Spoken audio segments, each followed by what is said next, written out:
El proyecto de e-government, de digitalización de servicios de gobierno, ha comenzado. Semana pasada estaba en Aruba, representante de Estonia, de e-governance academy, para tener diferentes workshops con diferentes stakeholders que trabajan en el proyecto aquí. El departamento de gobierno está presente, especialmente el departamento que está envolvido en digitalización del proceso. También tiene diferentes otras reuniones con otras relaciones con stakeholders muy importantes, como estar en contacto con la Turcosta Clapa comenzar.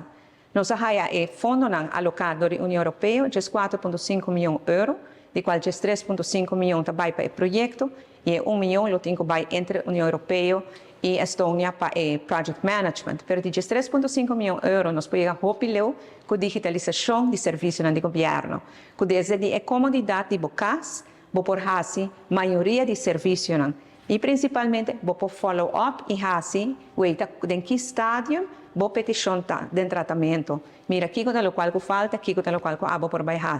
Assim, escapando o tempo de cada cidadão de mas vai para de rei, para ter serviço, ter documento, e o tempo extra é agora botim para poder dedicar na coisa mais importante ou mais agradável da vida.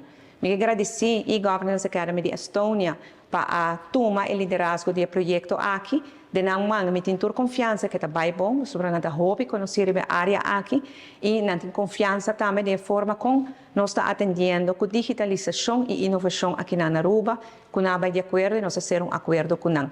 Te agradeci também todo o departamento de governo, com a moça disponibilidade, todos os stakeholders que clapa ajuda nessa aqui, Aruba também dentro era realmente de inovação, digitalização de nos serviços de governo. E essa aqui não ajuda somente para serviços mais ligeiros, e também fazer mais transparente, caminho com mais transparência, não tem espaço para corrupção, e isso é algo muito importante, e também fazer também mais eficiente, que nos provém trabalhar com o aparato governamental de término mais largo, menos grande e mais eficiente, e isso é o qual nos turquear para Aruba.